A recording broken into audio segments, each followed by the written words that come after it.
दुकान, कारखाना, rail, plane, जिंदगी के सफर में जहां भी आप हैं, मैं भी हूं। मैं चूंकि हर जगह हूं, चुनांचे मेरी मुलाकात होती रहती है आपसे जुड़ी कई कहानियों से। एक कहानी से मैं आपको मिलवाता हूं। इसके किरदार में से एक है मिस्टर त्यागी, आला अफसर, काम के चाक चौबंद। ठहरिए ठहरिए, ये तो एक पहलू है, जरा दूसरे पहलू पर भी गौर फरमाइए।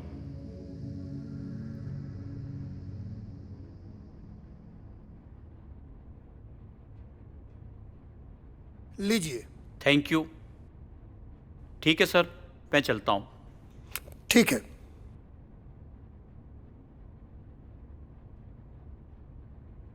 हाँ तो राधेलाल जी, मेंटेनेंस में आपने लेबर लगाए थे 40 और आपने बिल बनाया 60 का। 20 लेबर का एक्स्ट्रा पेमेंट। वाह। पेंट करने के लिए लगा 25 लीटर पेंट और आपने लिखा 45 litre. Loading, unloading, housekeeping, building material, civil work, सारे बिल में प्रॉब्लम है। सर, अब सब तो आपके ही हाथ में है। अरे आप समझते नहीं है, फाइनेंस है, ऑडिट है, विजिलेंस है। आपको कॉन्ट्रैक्ट अवार्ड हो, इसका ध्यान रखने के लिए कॉन्ट्रैक्ट कंडीशन में मुझे कितना उठा-पटक करना पड़ता है यह आपको पता है? और किस किस को मुझे जवाब देना पड़ता है? आपसे और जवाब? सर, आप तो लाजवाब हैं। कंपनी में तो सारे लोग कहते हैं कि त्यागी साहब का कोई जवाब ही नहीं है। वो सब तो ठीक है राधेलाल जी, लेकिन मैं देख रहा हूं आपका क्वालिटी, क्वांटिटी, लेबर पेमेंट सभी में गड़बड़ी है। हो क्या रहा है आजकल? सर, ये चाबी? सर, मार्केट में ना एक नई स्कूटी आई है, 6G। सुना है बिटिया कॉलेज जा रही है। सर, वो आपके मोबाइल का बैटरी बैकअप कैसा चल रहा है? अरे मोबाइल तो ठीक है राधेलाल जी, पर हर महीने रिचार्ज तो मुझे ही कराना पड़ता है।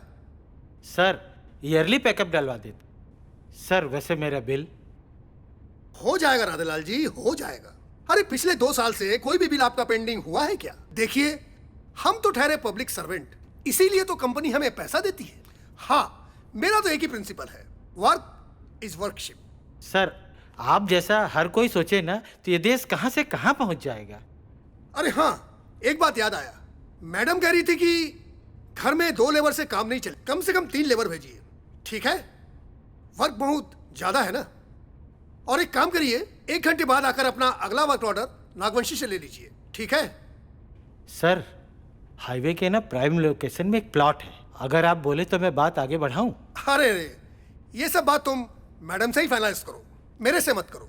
हम तो ठहरे मशीन और टूल्स वाले लोग। ठीक है सर, मैं मैडम से ही बात ठीक कर है। लूंगा।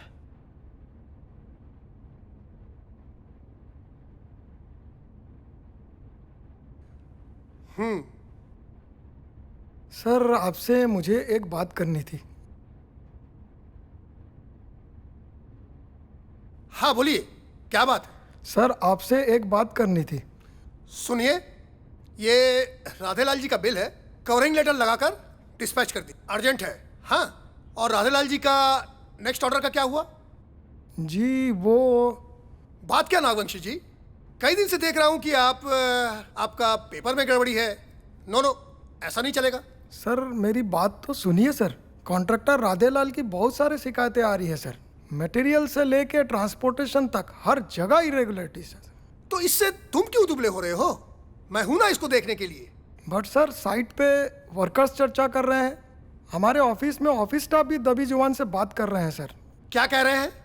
यही कि आप उसका फेवर करते हैं, और यूनियन कहती है कि वो लेबर पेमेंट भी ठीक से नहीं दे रहा है।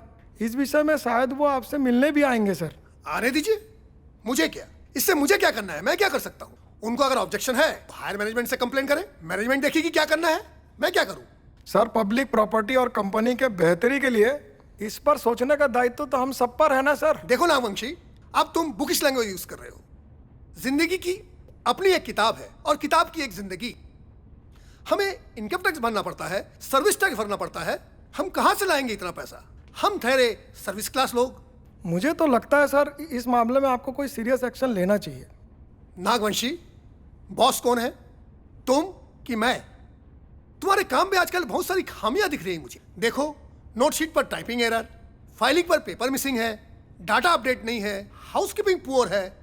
अपने काम पर ध्यान दो, मेरे काम पर नहीं, समझे? बाय द वे, मुझे याद आया, तुम कह रहे थे ना कल शाम को तुम्हारे बेटे का बर्थडे वगैरह कुछ है। अरे सर, मैं तो भूल ही गया था। कल सर आना ही होगा आपको अरे फैमिली हम के तो साथ। जरूर आएंगे, जरूर आएंगे। एक काम क्यों नहीं करते, तुम्हारा जो कैटरिंग का बिल है वो राधेलाल को दे दो, वो पे कर देगा। सर, मेरे बेटे के बर्थडे का कैटरिंग बिल राधेलाल क्यों? देखो नागवंशी, डिपार्टमेंट ने राधेलाल के लिए इतना कुछ किया है, तो राधेलाल का भी कर्तव्य बनता है कि हमारे लिए कुछ करे। Okay sir.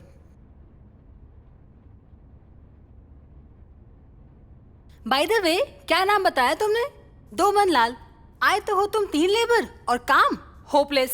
2 लोग को बोला थोड़ा गार्डन साफ कर दो, थोड़े आम के पत्ते छाट दो, थोड़े पत्ते उठा दो नीचे से, थोड़ी डाली छाट दो, गार्डन में सफाई कर दो, घास कटिंग कर दो, गुलाब की गुड़ाई कर दो, और ऐसे 4-5 काम और बताए मैंने। कुछ भी नहीं हुआ अभी तक, 1 घंटा हो गया है। तुम ऐसा करो, स्टोर रूम में जो फर्नीचर अलमारी रखी है उसको बाहर निकाल के साफ करके धूप में रखो, और छत पे जाके देखो मिसेस भाटिया का अचार सूख गया होगा, पापड़ डाल के आ जाओ अपने। इसके बाद पानी की टंकी उतर के साफ कर दो। और सुना है तुम पेंट भी कर लेते हो, जरा पीछे वाला दरवाजा, गेट और खिड़कियां, इसे भी पेंट कर देना। अच्छा ऐसा करो, किचन जाके मैं चाय बना के लाओ, तुम तो पी कर ही आए होंगे, है ना? जाओ। अच्छा वो किचन में दाल चावल के डब्बे रखे होंगे, उन्हें धूप लगा देना, और याद से पंखे साफ कर देना, पिछली बार रह गए थे। ओ माय गॉड, इन लोगों को काम बताते बताते तो मैं थकी गई।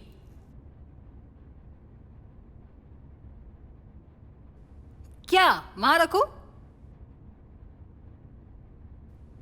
ऐसा करो, जरा टीवी का रिमोट दो वहां से और एसी ऑन कर दो, कितनी गर्मी हो रखी है।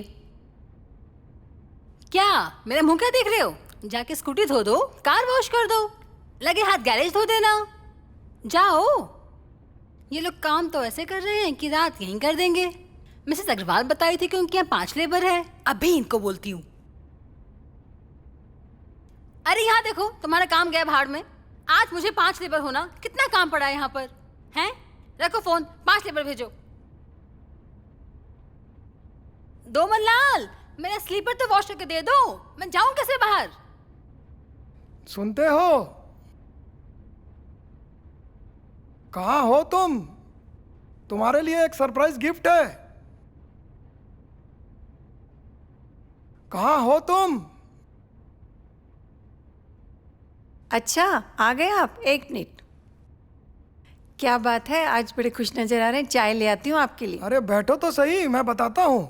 अच्छा, लगता है आपके बॉस बहुत खुश हैं आपसे। लगता है बॉस ने आपकी बात सुन ली। अब गिरेगी गाज उस ठेकेदार पर। कर भला तो अंत भला।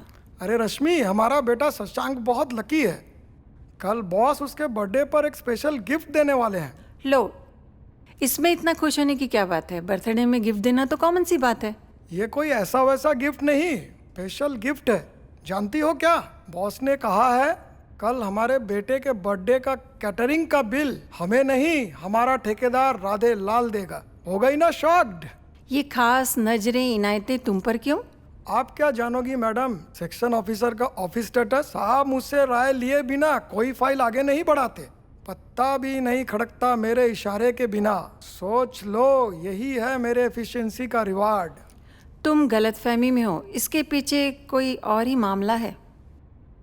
तुम बहुत दिनों से शिकायत कर रहे हो ना ठेकेदार के खिलाफ, बस ये उसी का फेंका हुआ टुकड़ा है। ऐसा क्यों कहती हो तुम? ये गलत बात। इतने दिनों से आदर्श की बात कर रहे थे और आज ये रिश्वत की बात। रश्मि, तुम जानती हो मैं रिश्वत के खिलाफ हूँ। कुछ लोगों को भ्रष्टाचार का जब तक मौका नहीं मिलता ना, वो शिष्टाचार की दुहाई देते हैं। नहीं नहीं, गिफ्ट और रिश्वत दोनों अलग चीज है। एक ही है, बस मुखौटे का फर्क है। मैं बर्थडे पार्टी ही कैंसिल कर देती हूँ। तुम भावुक हो रही हो, बी प्रैक्टिकल। अब तुम्हारे अंदर से साहब की आत्मा बोल रही है। तुम सिस्टम से लड़ ही नहीं सकते। तुमने ये मान लिया है कि सिस्टम कभी बदलने वाला नहीं। मामला गोपनीय है, कहीं मेरी पहचान उजागर हो गई तो। ऐसे भी ये सिस्टम है मैडम, सिस्टम। हाँ, ये एक दिन में नहीं बदलेगा, पर बदलेगा एक दिन जरूर। शायद तुम ठीक कहती हो, मैं बहक गया था। मैं अपनी लड़ाई अधूरी नहीं छोड़ूंगा। अरे हाँ, मैंने कहीं पढ़ा है भ्रष्टाचार के खिलाफ सीवीसी को गोपनीय पत्र लिखा जा सकता है। उसकी सारी बातें गोपनीय रखी जाएगी। इसी खुशी में मैं लाती हूँ कड़क वाली चाय। आप लिखिए पत्र कड़क वाली सीवीसी को। कैसा लगा कहानी के साथ कुछ वक्त बिताकर? हमारे इर्द गिर्द ऐसे कितने ही वाकया होते हैं। गबन, रिश्वत, सरकारी संपत्ति की लूट खसोट। हम आंख बंद कर लेते हैं सब देखकर, मान कर चलते हैं ये सिस्टम है, बरसों से ऐसा ही था और ऐसा ही रहेगा। पर ऐसा नहीं है। समय को बदलने का समय आ चुका है। हमारा एक फैसला भ्रष्टाचार के खिलाफ हमारी जागरूकता का लोहा मनवा सकता है। यहाँ भी सही फैसला किया नागवंशी ने, public interest disclosure and protection of informer यानी पीआई टीपीआई का साथ देकर। तो देर किस बात की, कलम उठाइए और केंद्र सरकार या सार्वजनिक कंपनी के किसी भी इकाई में होने वाले भ्रष्टाचार की शिकायत भेजिए सीधे सीवीसी को। आपका परिचय गोपनीय रहेगा, कार्यवाही तत्काल होगी। तो इजाजत दीजिए। वैसे मैं हर मोड़ पर आपके साथ हूं, क्योंकि मैं हूं आपका दोस्त विजिलेंस।